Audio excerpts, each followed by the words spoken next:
sementara,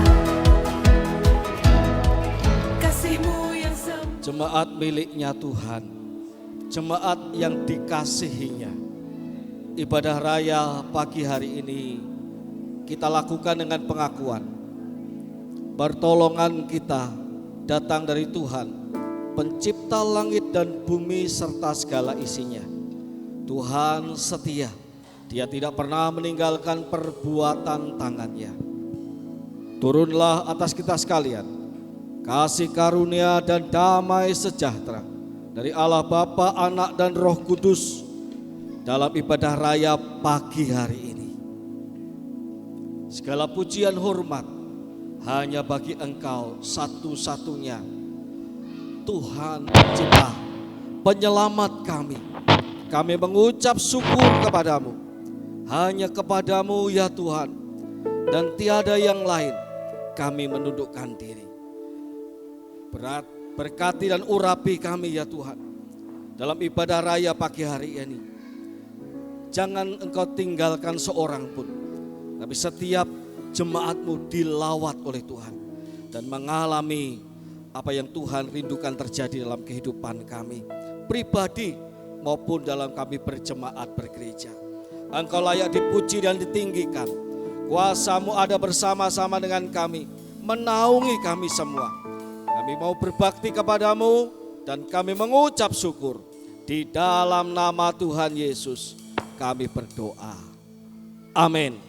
Selamat beribadah, Tuhan Yesus memberkati. Shalom jemaat yang diberkati oleh Tuhan. Apa kabarnya pada hari ini?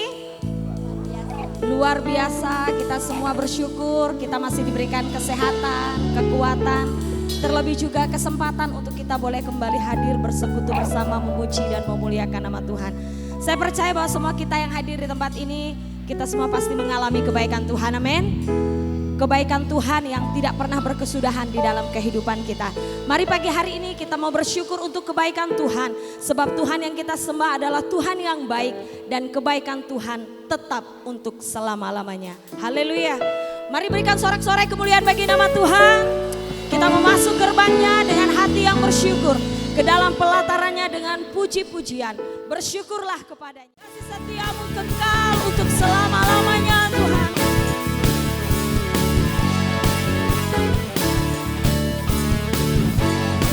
Mari sekali lagi nyanyikan. Masuk gerbangnya dengan nyanyian syukur, pelatarannya dengan pujian, bersuka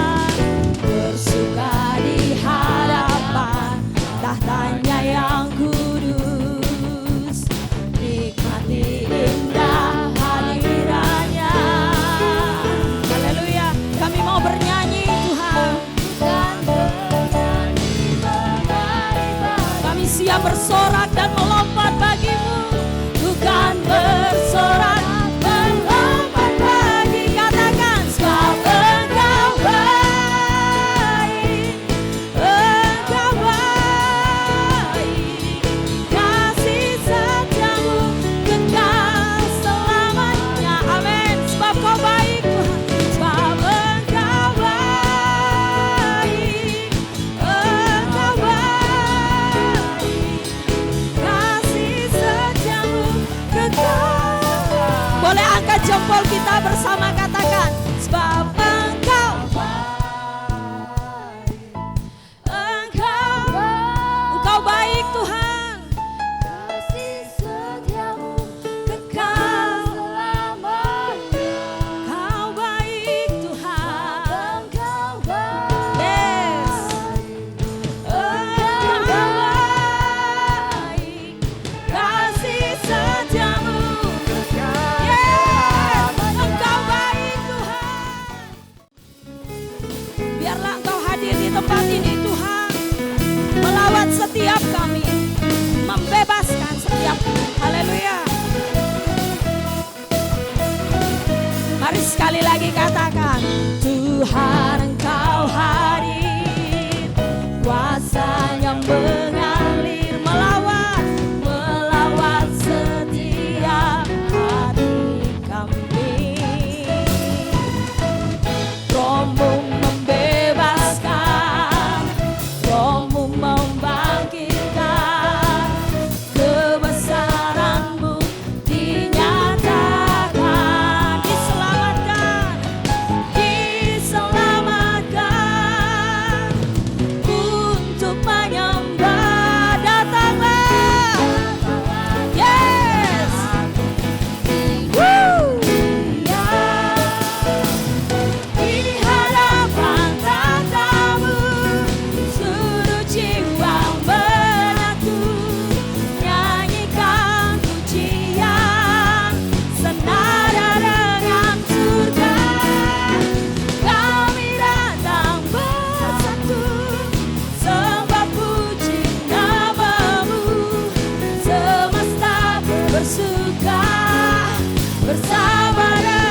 Tak ada seinci, sesenti, atau semili pun di dalam diri kami ini yang bukan miliknya Tuhan. Engkau memiliki jiwa roh kami. Engkau memiliki tubuh kami. Engkau memiliki gerejamu ini. Engkau memiliki seluruh jemaatmu. Semua milikmu Tuhan. Maka kalau kami mempersembahkan kepadamu, kenyataan kami mau mengakui bahwa tak ada yang kami miliki. Semua ada di bawah otoritasmu Tuhan. Kalaupun kau mempercayakan kepada kami barang sesuatu hal, kami sesungguhnya kau percaya untuk mengelolanya. Jiwa roh kami merdeka adanya Tuhan. Sebab dalam segala sesuatu kami tahu kami tidak sedang memperjuangkan kemauan kami sendiri. Tetapi kami sedang ada berjalan bersama-sama dengan Allah yang punya maksud dalam kehidupan kami semua. Berfirmanlah kepada kami pagi hari ini. Kami mau dengar-dengaran akan firman-Mu. Roh Kudus pimpin kami. Ajari kami ya Roh Kudus, ajari kami. Dalam nama Tuhan Yesus kami berdoa. Amin. Puji nama Tuhan. Tepuk tangan untuk kita semua yang boleh hadir pagi hari ini di rumah Tuhan, di gereja Tuhan. Puji nama Tuhan, Tuhan memelihara kita, Tuhan memberkati kita semua. Hari ini jemaat yang dikasihi oleh Tuhan, kita akan bersama-sama merenungkan firman Tuhan dari hal bait Roh Kudus. 1 Korintus pasal yang ketiga ayat yang ke-17 sampai ayat yang ke-16 sampai ayat yang ke-17. Lalu kita akan sambung sambil tetap memegang 1 Korintus pasal yang ketiga dalam surat Efesus pasal yang kedua ayat yang ke-19 sampai 22. Kita baca lebih dahulu 1 Korintus pasal yang ketiga ayat yang ke-16 dan 17. Tidak tahukah kamu bahwa kamu sekalian adalah bait Allah dan bahwa roh Allah tinggal di dalam kamu? Jika ada orang yang membinasakan bait Allah, Allah akan membinasakan dia. Sebab bait Allah itu kudus dan bait Allah itu ialah kamu sekalian. Kita sambung di dalam surat 2 Efesus pasal yang kedua ayat yang ke-19 dan sampai ayat 22. Demikianlah kamu bukan lagi orang asing dan pendatang, melainkan kawan sewarga dari orang-orang kudus dan anggota-anggota keluarga Allah yang dibangun atas dasar para rasul dan para nabi. Dengan Kristus Yesus sebagai batu penjuru. Di dalam Dia tumbuh seluruh bangunan, rapi tersusun. Perhatikan baik-baik, menjadi bait Allah yang kudus di dalam Tuhan. Di dalam Dia kamu juga turut dibangun menjadi tempat kediaman Allah di dalam Roh. Bapak Ibu jemaat yang dikasihi oleh Tuhan, saya ingin mengajak kita merenungkan sebuah pertanyaan. Dan hati saya berkobar-kobar dengan pertanyaan ini. Apakah menurut kita komunitas orang percaya, gereja Tuhan sudah menjadi komunitas, sudah menjadi gereja, sudah menjadi jemaat seperti yang dikehendaki Tuhan Yesus Kristus? Mari kita renungkan bersama. Sudahkah jemaat Gereja Isa Al-Masih Pontianak menjadi sebuah tipe jemaat seperti yang dicita-citakan oleh Tuhan Yesus Kristus?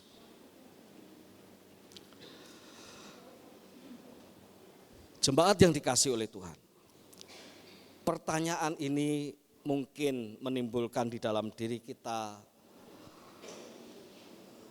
berbagai macam reaksi. Tetapi saya ingin pertanyaan ini timbul reaksi sama seperti yang saya alami. Ketika kita mempertanyakan apakah jemaat Tuhan di muka bumi ini, ada yang telah sungguh-sungguh menjadi jemaat seperti yang Tuhan Yesus rindukan. Atau mungkin kita tidak bertanya di luar sana, tetapi kita bertanya di dalam lingkup internal kita. Apakah jemaat Gereja Isa Al-Masih Pontianak sudah menjadi jemaat seperti yang Tuhan harapkan? Hati saya berkobar-kobar, mengapa? Karena itu artinya jemaat Tuhan mesti diajak berjalan bersama-sama, semakin menjadi jemaat seperti yang Tuhan Yesus harapkan. Jemaat seperti apakah itu? Jemaat yang seperti ini ditandai dengan suka saling menolong. Jemaat yang seperti ini ditandai dengan adanya kesehatian dan kesepikiran. Jemaat seperti yang diharapkan oleh Tuhan adalah jemaat yang dipenuhi kasih, di mana kasih itu menutupi banyak kesalahan. Jemaat yang seperti ini adalah jemaat yang bersatu, yang dipenuhi dengan kegembiraan. Ada seorang yang berkata bahwa jemaat tanpa kegembiraan adalah jemaat yang tidak bisa berdoa, katanya begitu ya. Menarik, ini menghubungkan kegembiraan dengan doa. Jemaat yang tidak bisa bergembira artinya jemaat yang tidak pernah bisa berdoa. Apa artinya? Karena kegembiraan adalah salah satu esensi, sukacita adalah salah satu hakikat yang Tuhan rindukan dialami oleh jemaat Tuhan. Di mana ada mazmur, pujian, ada kegembiraan. Meskipun ada tantangan, ada pergolakan yang menyerang dari luar, ada situasi yang tidak diharapkan. Tetapi jemaat yang dikehendaki oleh Tuhan, sehati sepikir, hidup dalam persatuan, saling menasihati, saling mendoakan, dipenuhi dengan kasih, dan ada sukacita di dalamnya. Jemaat seperti ini akan jemaat yang menjadi jemaat yang memberikan pengharapan di tengah-tengah dunia yang serba tidak ada pengharapan. Jemaat seperti ini, saya mengulang tahun lalu ketika saya berkhotbah, ketika kita masih dalam tema kesatuan jemaat Tuhan. Tema tentang kebersamaan, tema tentang sebagaimana yang kita cita-citakan dalam visi gereja, salah satunya adalah kesatuan jemaat Tuhan. Kuat dalam persekutuan. Kuat dalam persekutuan adalah kuat seperti yang sudah saya sampaikan tadi. Jemaat yang dikasihi oleh Tuhan, kita mesti menuju ke sana. Karena itu pelayanan tidak akan pernah menjadi pelayanan menjadi sebuah hanya sekedar melakukan tugas dan jabatan. Pelayanan mesti punya roh, pelayanan mesti punya daya juang untuk membawa jemaat menjadi jemaat yang semakin berkenan di hadapan Tuhan. Itulah yang saya doakan setiap hari untuk jemaat Tuhan. Selain saya mendoakan pergumulan-pergumulan jemaat, selain saya mendoakan sebagai gembala jemaat, saya mendoakan pertumbuhan gereja ini. Tetapi sekaligus saya tidak pernah melupakan doa saya supaya jemaat ini dibawa semakin menjadi jemaat yang seperti yang dikehendaki oleh Tuhan. Mengapa demikian? Jemaat yang dikasihi oleh Tuhan, mungkin kita sudah biasa mendengar bahwa tubuhmu adalah bait Roh Kudus. Tubuh kita ini adalah bait Roh Kudus. Tetapi hari ini kita tidak salah dengar bahwa jemaat adalah bait Roh Kudus. Ya, Bapak Ibu tidak salah dengar. Jemaat adalah bait Roh Kudus. Rasul Paulus mengatakan dengan tegas pada 1 Korintus pasal yang ketiga ayat yang ke-16. Tidak tahukah kamu? Apa arti tidak tahukah kamu? Kata-kata yang dimulai dengan tidak tahukah kamu artinya kalimat berikutnya akan mencantumkan sesuatu hal yang mendasar. Kalau saya berkata kepada anak saya, tidak tahukah kamu? Kalau kamu ini sudah remaja. Artinya apa? Artinya ada sebuah kalimat di belakang yang akan mengikuti yang mau menunjukkan kenyataan bahwa dirinya sudah harusnya berpikir tidak seperti anak-anak, tapi seperti seorang anak remaja. Tidak tahukah kamu Owen? Tidak tahukah kamu Deo? Tidak tahukah kamu Eto? Ya, saya sebutkan 3 nama anak saya. Bahwa kalian sudah anak-anak remaja. Dan tahulah kalian bahwa anak-anak remaja adalah anak-anak yang punya segala macam potensi untuk dikembangkan. Jangan sia-siakan waktumu. Nah, ada sesuatu di belakang yang penting di balik kata-kata tidak tahukah kamu. Maka hari ini ketika kita mendengarkan firman Tuhan, tidak tahukah kamu bahwa kamu adalah bait Allah dan bahwa Roh Allah tinggal di dalam kamu. Jemaat yang dikasihi oleh Tuhan, tidak tahukah kamu dalam arti jamak, bukan singular tapi plural, jamak. Tidak tahukah kamu jemaat Gereja Isa Masih Pontianak bahwa kamu adalah bait Roh Allah dan bahwa Roh Allah tinggal di dalam jemaat. Jemaat yang dikasihi oleh Tuhan, ketika Rasul Paulus bicara soal bait Allah, tentu pikiran jemaat mengingat akan bait suci yang ada di Yerusalem. Bait suci yang dibangun pertama-tama oleh Salomo, yang kemudian diperbaharui oleh zaman Esra dan Nehemia, lalu dipugar kembali pada zaman Herodes. Mengingat sebuah bangunan di mana tempat Allah hadir, hadirat Allah dinyatakan, dan itulah bait Allah, itulah tempat di mana umat berkumpul dan mengalami hadirat Tuhan. Jemaat juga melihat secara jelas di kota Korintus ada kuil Apollo. Kuil Apollo yang megah, yang sebelum dihancurkan dan tinggal puing-puingnya sampai sekarang ini. Tentu jemaat melihat bahwa itu adalah rumah tempat orang-orang Yunani, orang-orang Korintus memuja dewa Apollo.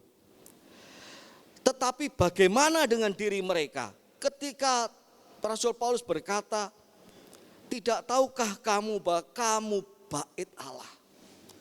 Apakah jemaat Korintus mencari-cari di mana ya bait kita? Kalau di Yerusalem itu bait sucinya orang Yahudi, bukan bait sucinya kita.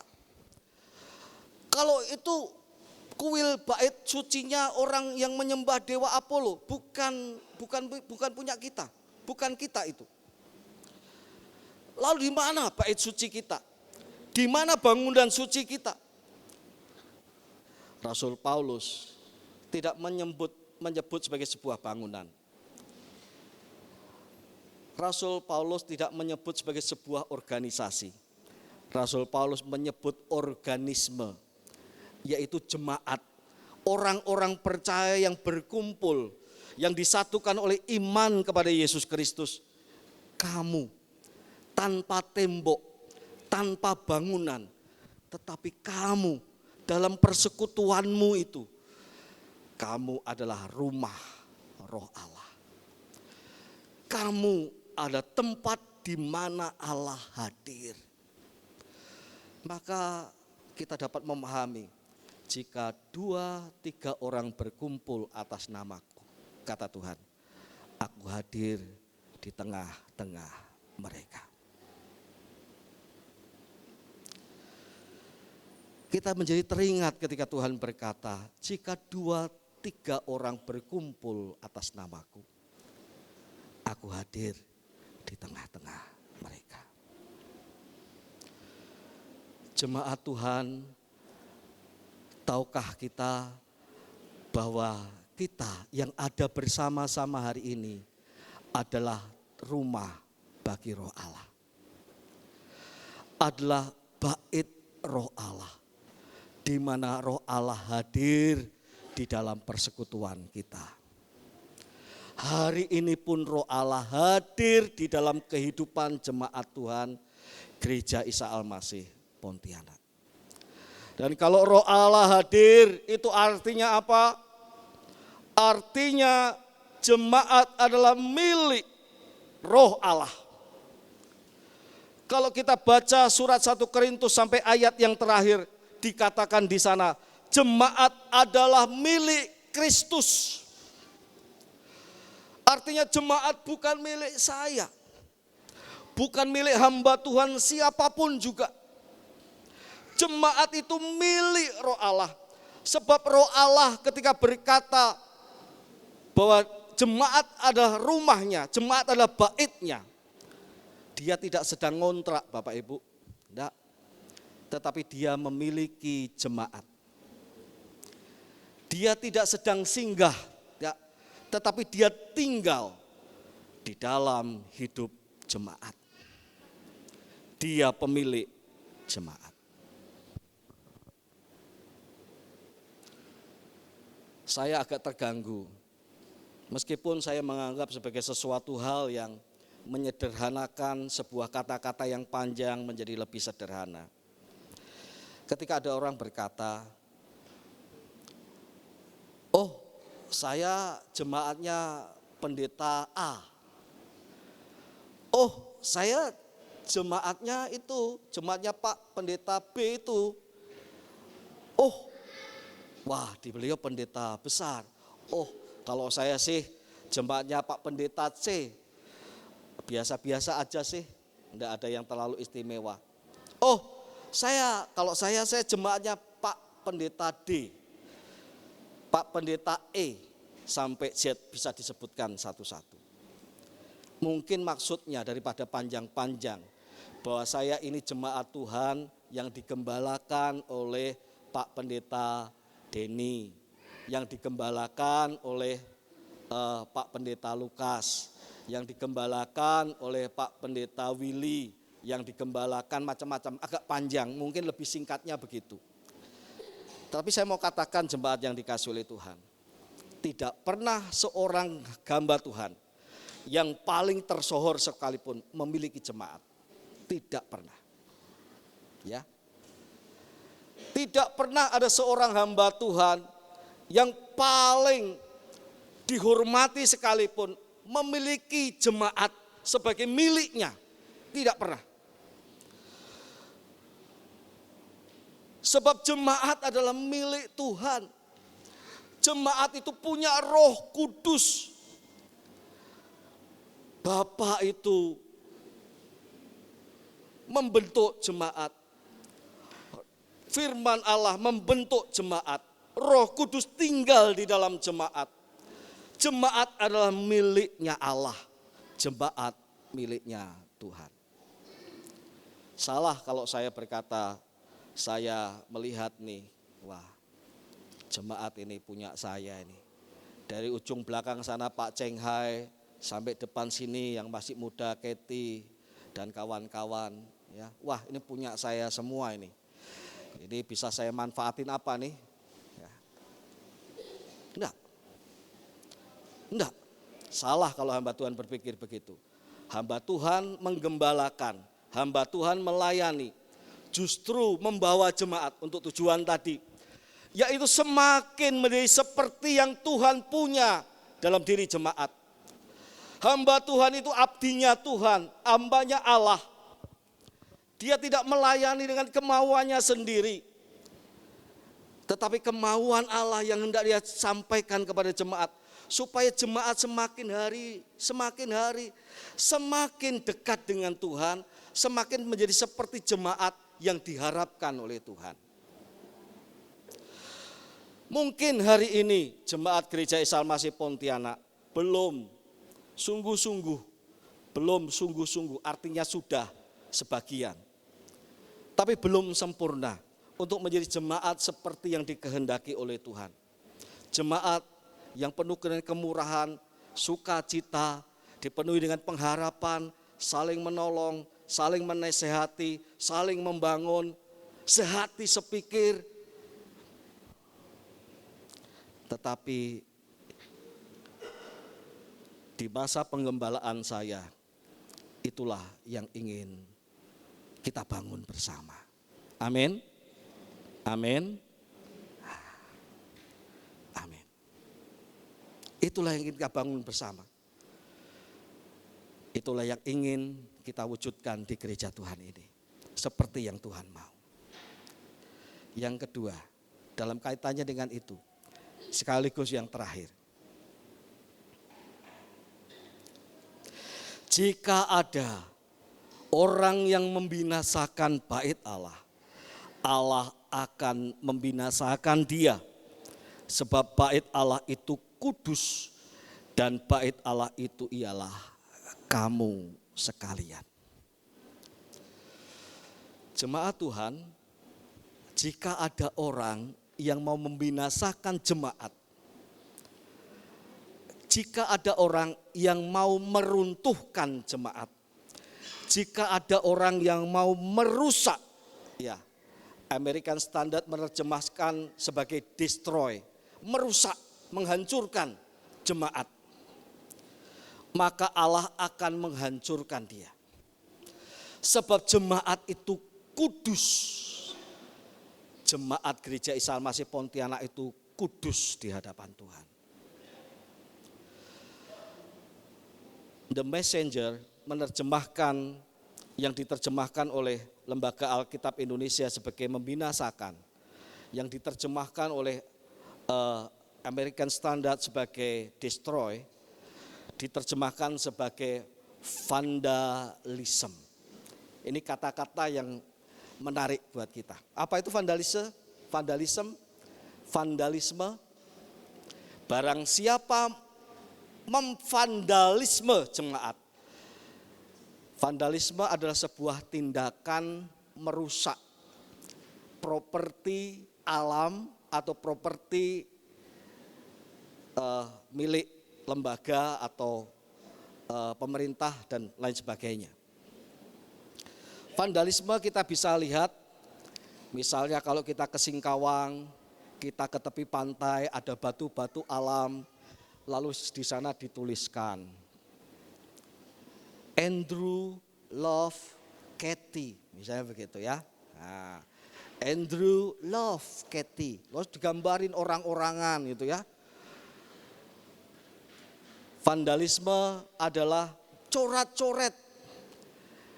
Tembok yang sudah dicat bagus, dicoret-coret. Kata-katanya bisa macam-macam, sampai kata-kata yang tidak pantas untuk dituliskan. Dituliskan di sana. Bukan hanya sekedar kata-kata cinta, tetapi juga kata-kata yang jorok untuk dikatakan. Saya sekaligus mengaku di hadapan Bapak Ibu sekalian, saya pernah melakukan vandalisme di gerbong kereta milik pemerintah, Bapak Ibu sekalian. Ya, waktu itu saya suka pada seorang gadis waktu SMP, dan kebetulan rumah saya itu dekat dengan stasiun kereta api. Ya, di Kalimantan ini tidak ada kereta api, tapi di Jawa ada kereta api. Ya, rumah saya itu dekat sekali dengan stasiun kereta api. Suatu saat saya mencurahkan isi kesukaan saya itu, saya tuliskan nama saya di gerbong kereta pakai kapur. Ya, Denny Love. Siapa? Namanya rahasia. Namanya rahasia. Ya. Pengen saya biar dibawa kereta kemanapun kereta ini pergi. Untungnya tidak pakai cat, hanya pakai kapur saja. Ya, itu namanya merusak. Sesuatu yang cantik, indah, jadi kurang menarik karena dirusak seperti itu. Dan vandalisme, merusak, itu dapat terjadi, dilakukan di dalam bait roh Allah, di dalam jemaat itu sendiri. Jemaat yang dikasihi oleh Tuhan, orang sering kali berkata, oh jangan melakukan pelecehan di rumah ibadah ini. Jangan, nanti kamu terkena pasal hukuman. Jangan melakukan pelecehan di tempat suci itu. Nanti kalau kamu di sana penunggunya marah, kamu bisa kesurupan. Oh, jangan melakukan yang tidak pantas di tempat itu, di tempat ini dan lain sebagainya. Tapi kita mau berkata dan bertanya sekaligus kita bersama-sama bertumbuh di dalam Tuhan. Apa arti melecehkan bait Allah? Melecehkan bait Allah bukanlah sekedar kencingi bait Allah atau injak-injak, oh salibnya sudah hilang ya. Injak-injak salib, ya, simbol salib, ya itu pelecehan juga gitu ya. Lalu meludahi tempat jemaat berkumpul gereja Tuhan, itu bentuk pelecehan juga. Tetapi itu tidak terlalu merusak, tidak terlalu merisaukan. Tapi yang merusak adalah merusak kekudusan bait Allah, yaitu jemaat adalah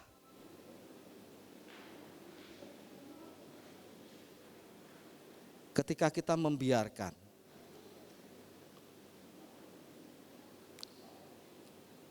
masalah-masalah yang kecil itu dibesarkan.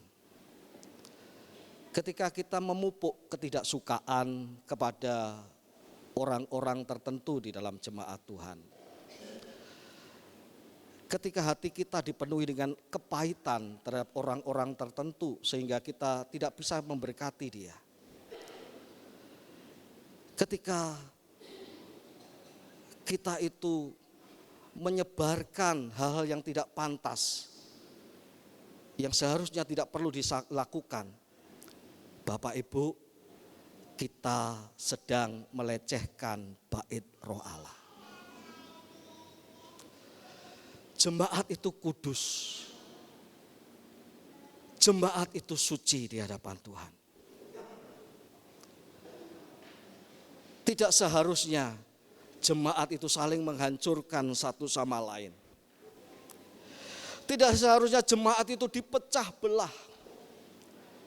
Pemecah belahan jemaat dalam bentuk apapun juga adalah sebuah bentuk pelecehan. Dan Tuhan ingatkan, barang siapa merusak jemaat, dia akan kurusak, kata Tuhan.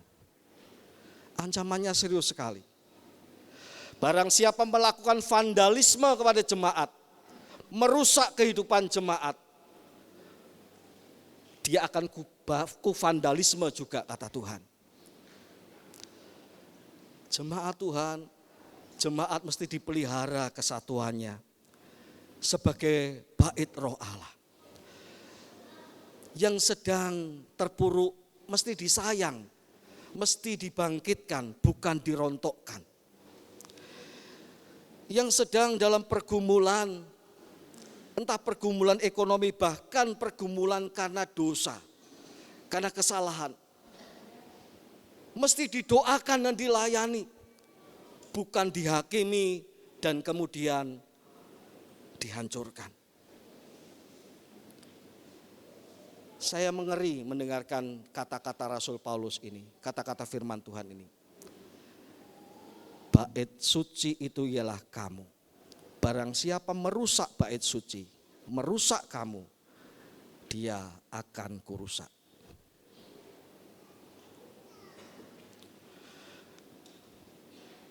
Betapa cintanya Roh Tuhan pada jemaat.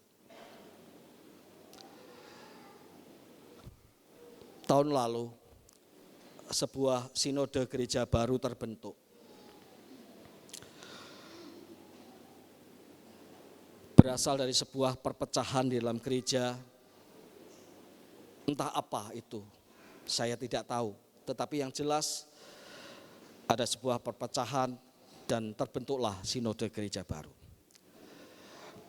Dan ketika dalam sebuah kesempatan gembala jemaat gereja yang baru ini, sinode yang baru ini berkata bahwa kita tidak hanya menambah satu lagi jumlah denominasi gereja, tetapi kita harus menjadi gereja yang lebih baik dari yang sebelumnya. Artinya gereja-gereja yang dulu-dulu itu, sekarang kita ini bentuk denominasi baru, kita harus lebih baik dari pendahulu kita. Semangatnya boleh Bapak Ibu sekalian. Tetapi saya berpikir, bukankah setiap kali orang itu bertengkar, lalu membentuk gereja baru, semangatnya pun sama. Kita harus lebih baik dari gereja yang sudah lama kita tinggalkan. Kita bentuk gereja yang baru.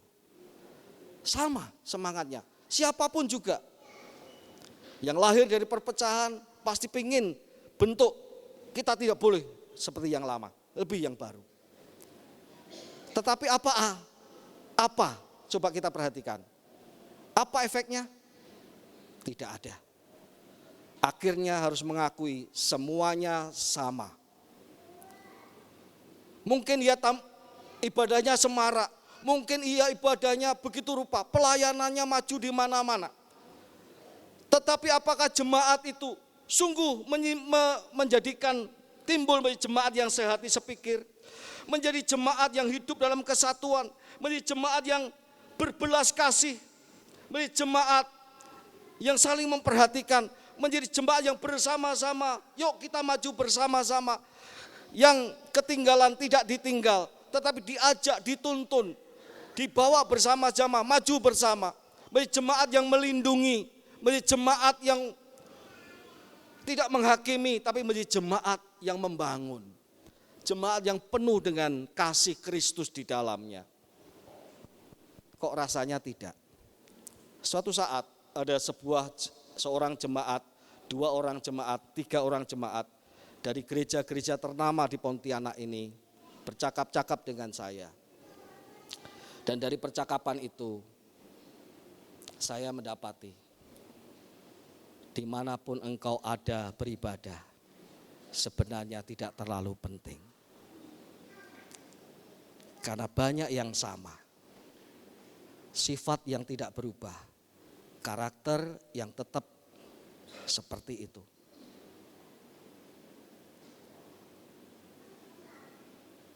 Tetapi kalau Tuhan percayakan saya bersama hamba-hamba Tuhan di tempat ini melayani di Gereja Isa Al-Masih Pontianak. Selama saya dipercaya Tuhan di tempat ini, saya rindu jemaat Tuhan, kita semua menjadi jemaat yang semakin dikehendaki oleh Tuhan. Mau semakin sehati sepikir? Amin. Mau saling mengasihi satu sama lain? Amin.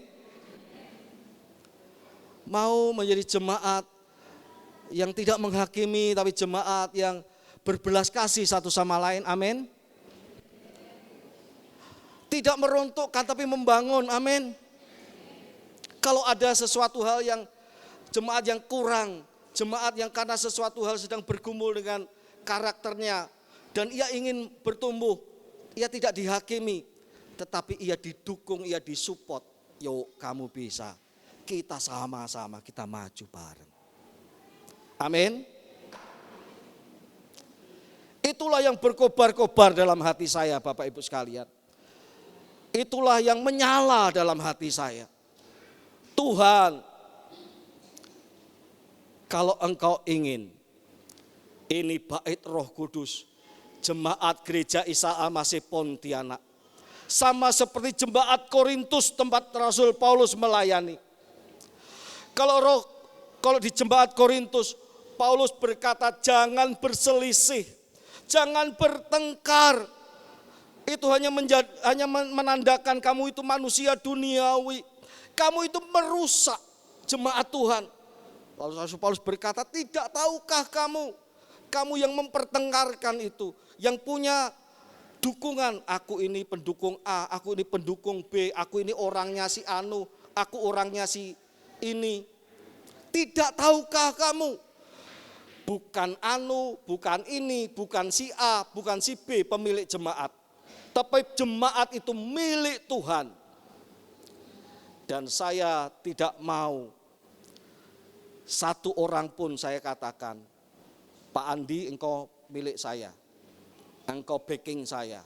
Tidak. Pak Andi adalah miliknya Tuhan. Sama seperti saya miliknya Tuhan. Saya tidak akan berkata, Pak Heri, engkau milik saya, engkau di bagian saya. Tidak. Pak Heri ada di bagiannya Tuhan, miliknya Tuhan. Saya tidak akan berkata kepada Pak Alfred, engkau support saya, engkau backingan saya, engkau punya saya. Tidak. Pak Alfred adalah miliknya Tuhan, sama seperti kita semua. Tidak ada yang memiliki kita kecuali Tuhan Yesus Kristus. Tidak ada yang tinggal dalam jemaat, di dalam hati jemaat, kecuali Roh Kudus, Roh Allah. Taruhlah kami sebagai hamba-hamba Tuhan, saya, Pak Lukas, Bu Nensi, Pak Simin, di hati Bapak Ibu sekalian. Boleh. Tetapi paling ingatlah bahwa hatimu bukan milik kami. Hidupmu bukan milik kami. Kita ini semua milik Tuhan.